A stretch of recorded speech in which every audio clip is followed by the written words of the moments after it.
I hope everybody can hear me. I hope everybody can see me. Let me have a look. If anybody can hear or see me, please let me know. Please give me a message just to tell me, hello, Daryl, I'm here. So, I hope that a few of you can see me here. I don't see anybody that has arrived yet. There we go. The first person is here. Excellent. So, just give me a hello if you see me. Give me a hello. I might not see all the comments, but I will try and respond to as many as I can. Let me see. Oh, we've got a couple of people here. Perfect. Okay, great, Julius. Thank you. Okay, perfect. So I think some of you can see and hear me now, which is ace. So today, what I would like to do is to talk about a few topics: the conditionals, ED and ING adjectives, some vocabulary tips as well. So, I don't have any slides, I'm afraid, here, so you're just going to have to listen to my lovely voice while I explain. If you have any questions about what I'm explaining, please let me know. But we'll start with the conditionals. So I'm not going to focus on the mixed conditional because I think we need more time for that. I think it's quite complicated, and I'm already going to tell you 4 other types of conditionals, so I'd prefer to avoid the mixed conditional. But if you do want to hear it again, just let me know and I will organise another live with that, or I will write a post about it. Again, just let me know if you are here. I see about 20 of you here, more or less. So just say hello. And thank you, Julius. I do like my accent. Hello, Rufio. Welcome. So the zero conditional we'll start with this is the one that's used for scientific facts. So, for example, if water reaches 100 degrees, it boils. So here we have a fact, we have a condition, and then every time that condition occurs, we have the same outcome. So the condition is the water reaching 100 degrees, and then the outcome is it boils every time. So we use if plus present simple, then present simple for this conditional. So grammatically, it's one of the easiest here. Hello, Khalid. Okay, I see a request for the mixed conditional. I'll do that another time because I haven't prepared for it, but we have already got a lot of conditionals for you beforehand. So remind me another day, okay? So one thing I'll say is I'm going to say if plus present simple, then present simple.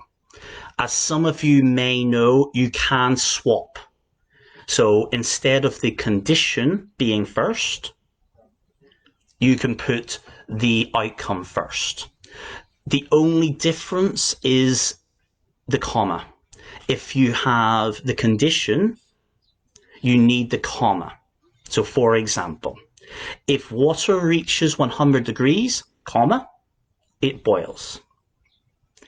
But if you do the opposite, water boils if it reaches 100 degrees. In that case, you do not use the comma. So this will be the same for all the conditionals, so I won't explain it again, but just so you're aware, you can swap. So I'm going to say the condition starts the sentence, but it doesn't always have to be that. Vazal, welcome here. You can also use a zero conditional whenever you're talking about something that happens every time a condition occurs. So it doesn't need to be a fact. For example, I can say, yes, we need the comma with the if. So we have, if I eat peppers, I get sick.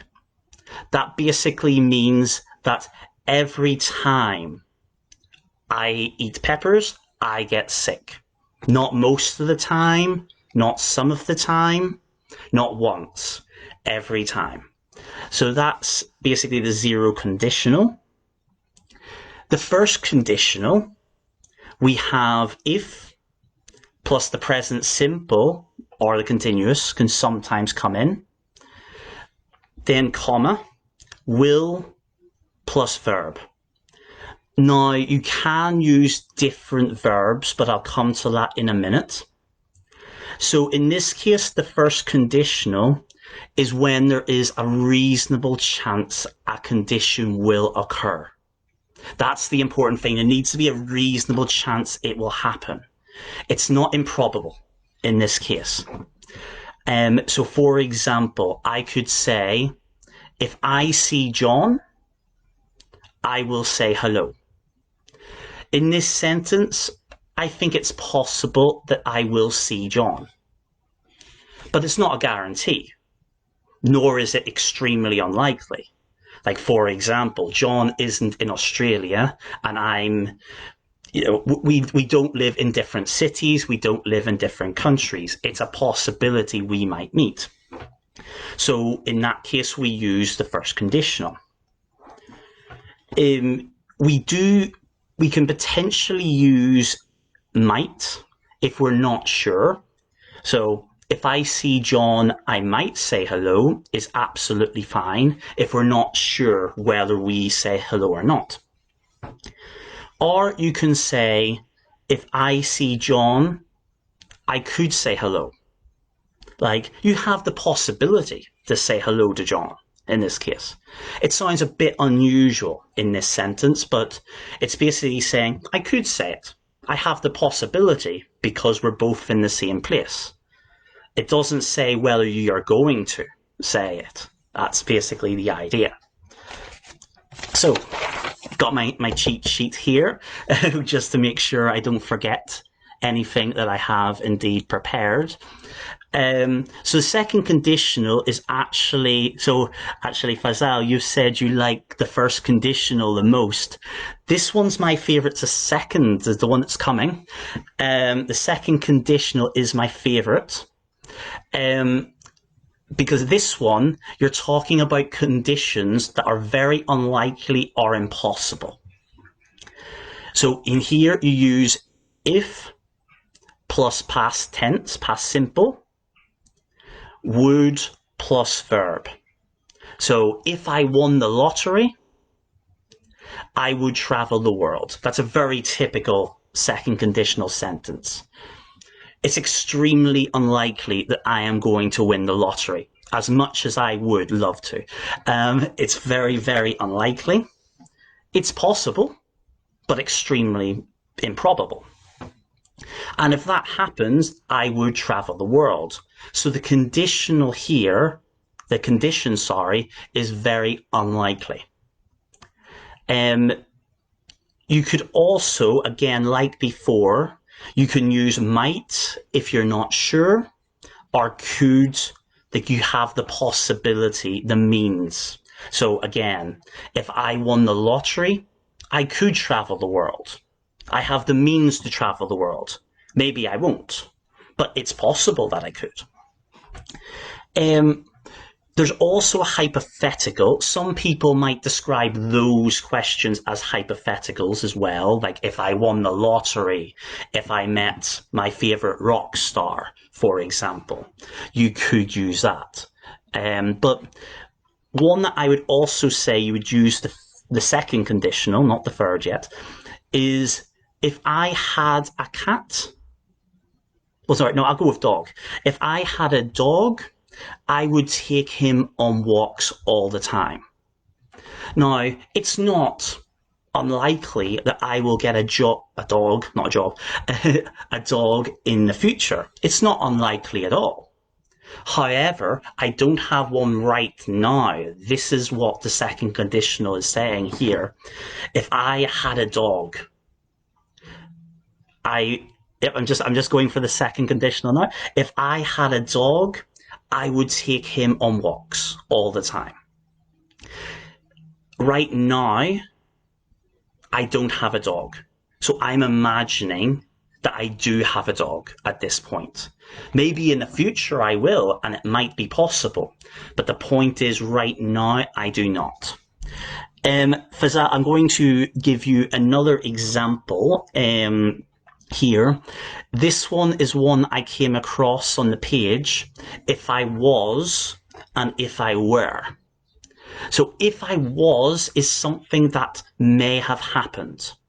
So, for example, I apologize if I was rude. I might have been rude, possibly. I don't know for sure. So the idea is it's a possibility I was indeed rude. But if I say, if I were you, I would do this. I cannot possibly be you. Like, it's a way of giving advice, but because I cannot be you, there's no chance of me being you, I use if I were you. I don't say if I was you here. So hopefully that I've explained okay. Again, just say hello if you see this. There's probably some messages I do not see because some of them I don't notice while I'm doing this live, but I do try to keep an eye on as many as possible. If I don't read your message now, I'll try and answer it later on. So the last one here is the third conditional. So this is if plus past perfect, then would have plus past participle. And here we have, again, like the same as before, could have, might have is absolutely fine. Hello, Diane. So we do have this. I'm not going to explain that again. It's the same idea as the first and second conditional. But we use the third conditional when the condition is based in the past. So in this case, it's based in the past and we cannot change it. So it's something you would like to have changed. But because it's based in the past, you cannot. A very typical example is, if I had studied more, I would have passed the exam. But the person saying it did not pass the exam. So it's an idea of regret here. You could also say, if I hadn't lied to my friend, he wouldn't have fallen out with me, or he wouldn't have shouted at me, for example. Slightly different sentence there. Same idea, but the person did lie to his friend, and in the end, the friend did fall out with him. So hope you find that useful, as that brief overview of the conditionals here. Again, I'm sorry for the lack of mixed conditional. I do think that's better in another separate live or a separate post. So, I'm going to talk briefly about adjectives ending with ed and ing. So these, for example, bored, boring, interested, interesting, excited, exciting. These are ones that are so commonly confused. Like I've seen mistakes at B1 level, B2 level, even occasionally in C1 level, although more typically B1, B2. It happens a lot. So I just want to go over this. This is something, if you do exams, they frequently test. I don't have a paper, Fazal, right now, I'm afraid. I said at the start, maybe you missed it, that I do not have anything along those lines. I'm just copying. I've got my notes. But you can always write, you can always listen to it again. In the live, I will keep it up. So don't worry if there's anything that you've missed, because I will keep it on Facebook. I will put it on YouTube as well if you prefer that. So when we use EDs, ED endings, bored, excited, we're talking about the emotion or the feeling. So the boy was bored in class. Now, what I would say is if you can substitute was for feel, go with ED. Okay, so if you can substitute was with feel, go with ED. So in this case, the boy was bored in class. The boy felt bored in class. However, ing is the person or the thing that causes the feeling. It's not the feeling. It's the person who causes it, or the thing that causes the feeling. So the teacher was boring in class. Therefore, the children were bored. So the teacher is causing other people to be bored. So, which I hope I don't do too often, by the way. Let's hope not. Let's hope not. So that's the main difference here. It's just a small part. So ED obviously has to be with an animal or a person, because they have feelings. You can't say the bored book or the excited book, because the books don't have feelings. They can make me feel bored. They can make me feel excited, but they can't be excited. So I hope that makes sense for you. So I'm just having a quick look. Nope, nothing much more. So before I finish, it's not going to be too much longer. I've got a couple more things I want to mention. I want to give you a couple of tips in learning vocabulary, because this is something a lot of people not struggle with, but it's the idea of expanding the vocabulary, not using the same vocabulary as before. And I think that's really, really important, to use the synonyms, use different forms of the words. So there's no quick fixes, I'm afraid. There's no quick and easy ideas, but there are definitely tips that can help you. So first of all, I would have 2 notebooks. One notebook is just for you just to write the word when you hear it or see it. It doesn't have to be in any particular order. If you're doing a language exchange, for example, just quickly write the word. That's fine, no problem whatsoever. But if you just keep it into that quite unorganized notebook, it's going to be very difficult for you to find the words. So what you should do after is put it in a more structured, in a more organized, notebook. So, for example, maybe you could organize your notebook in, using the letters of the alphabet. Maybe a group like A to E, maybe just words beginning with A, words beginning with B, C, D, etc. Or you could organize it into sections, like phrasal verbs, adjectives, nouns, verbs, prepositions.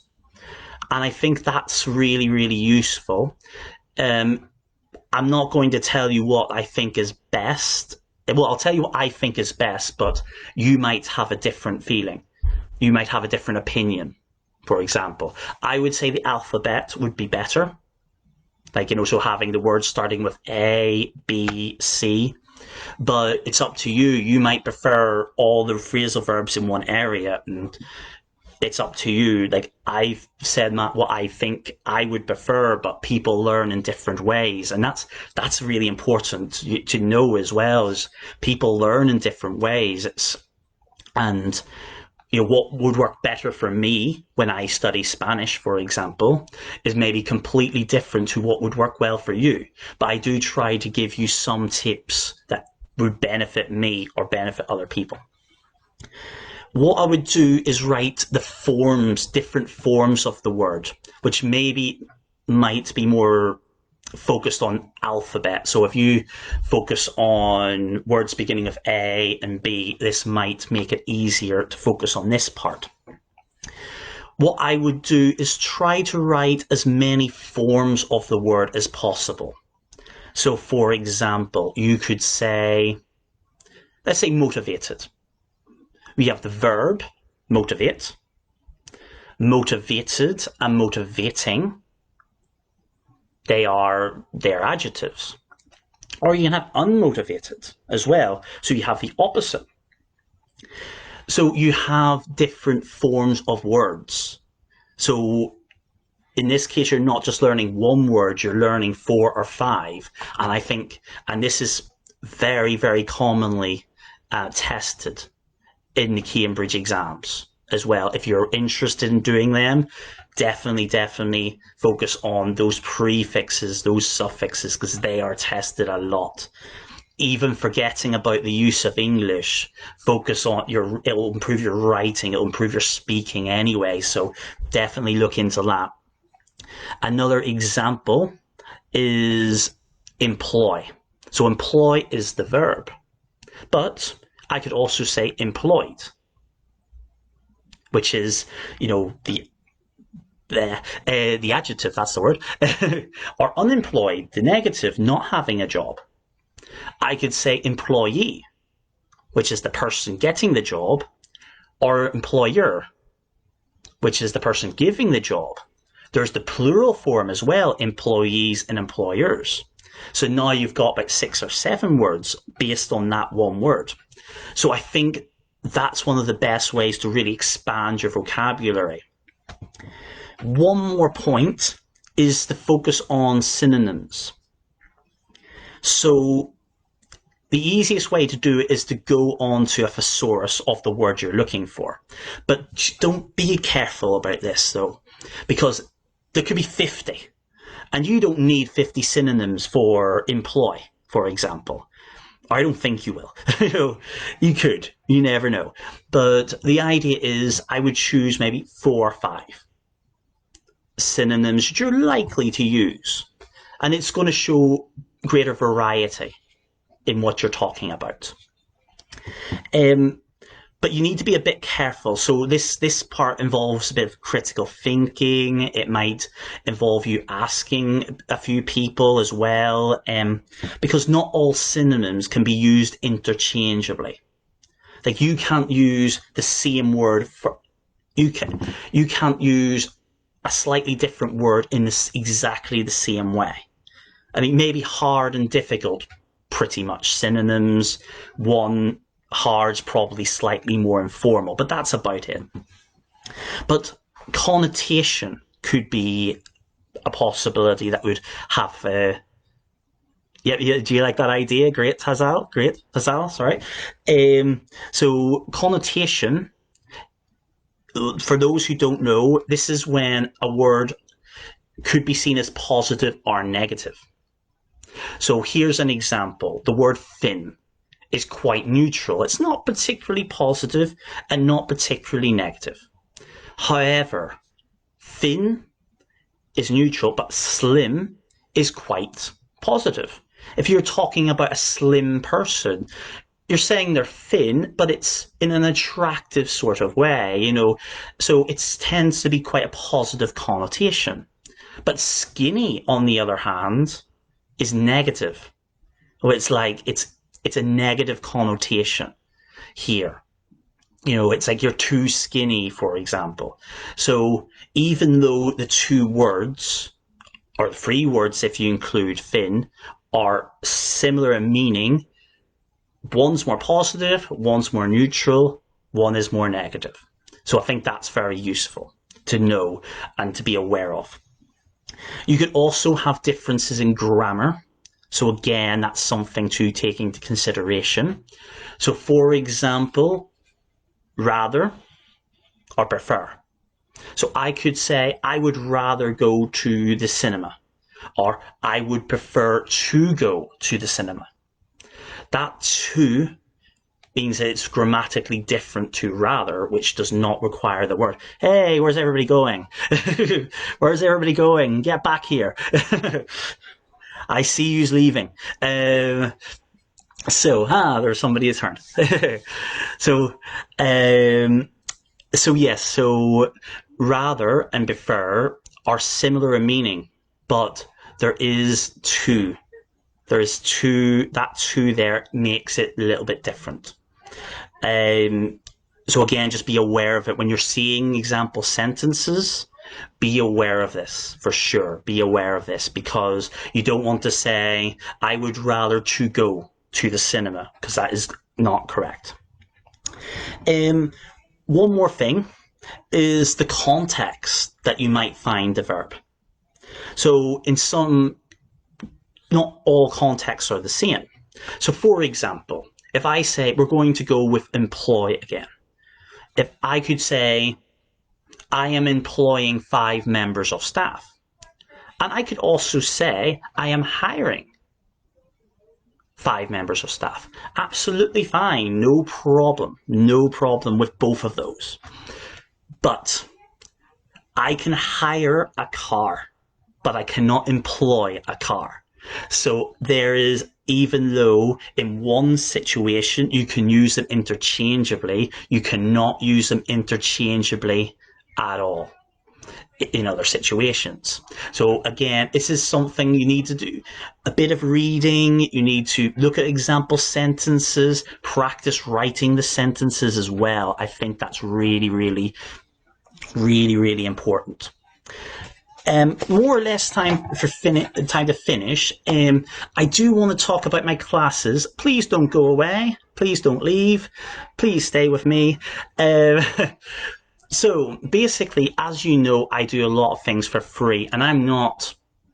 That's cool with me. That is absolutely 100% okay, because I do want to help people. 2 reasons. I do want to create my own business, and that's true. I'm not going to deny it. But I also want to help people who maybe aren't in the position to afford classes as well. So I do this for everybody, basically. I do my page for everybody. I have an exam group. I also have I have a lot of a YouTube channel as well. I'll be writing books. I'll be writing free reports for you, as some of you may have already seen. There's one that's on the way. But like I say, I do help for free, and but I can't give all my help for free, is what I'm saying. I can't focus on one person. So whenever I send my activities, I try to do the best I can in responding, but sometimes I can't reply to everything because I just don't have the time. I do my best. So, but I do the activities for everybody. But if you do want more individualized attention or a small group, this may be more interesting for you. So I do have classes. The maximum is 6 in a group, and there may be larger classes available for cheaper if there's enough demand. So if you do want to talk about that as a possibility, again, let me know. Just send me an email about that or send me a message. Absolutely fine. So yeah, the classes themselves, they're £50 per month. They're £50 per month for 2 classes a week. So you get about 8 or 9 classes depending on the month, which I think it's not too bad. I understand people live in different countries, but I think 8 classes, that's not too bad for a group of 6. You could also go for less hours for £30 as well. That is up to you if you're interested. So I do want to explain a little bit here. So everybody that inquires about my classes will get a free level test. So this is just a small test I will do. I will give you, and I will mark it, and I will tell you you're more or less a B2 level or more or less a C1 level. That's completely free. If you inquire about it, just give me your email and I will send you that. That's absolutely no problem. You're not in any obligation. Like everything I do, there's no obligation at all for anybody to do anything. You know, I'm not like that. I'm not nasty. I'm not saying you told me. Nothing on those lines. So I do have that. I also will be creating a support group for my classes. So this will be one, if you do have a question directly for me, this would be where you would go because I'll be more likely to see it. And there is a new guarantee that I have created here. If you get, so this is focused primarily on B1, B2, C1, C2 exams, because these are the ones I know. If you get to the end of the course and you think, Daryl, I am really, really not comfortable with taking the exam, I'm not ready, or you try and pass the exam and you don't, come back to me and I will give you the rest of the classes for free. Basically, you will still pay for the original course, just to clarify that. But if you say, I'm not ready, then I will give you whatever, a month, 2 months for free to make sure you get to that level. Yes, I've got a clean face now. Well, slightly. I've got a little bit of stubble, but a lot better than before. So this is, that's my offer, basically. You can ask me any questions. The only thing, obviously, is that if you're just not attending classes or doing homework, that guarantee will not remain. You know, you have to obviously put the effort in. If you're in a position where it's like you're kind of borderline, you know, you've missed quite a few classes, I'll warn you and say, you need to attend more classes or that is not going to be available. That guarantee will not be available to you. I will let you know. Anyway, I've talked enough today, I think. I'm glad. I hope that you enjoyed it. I hope that you found it interesting.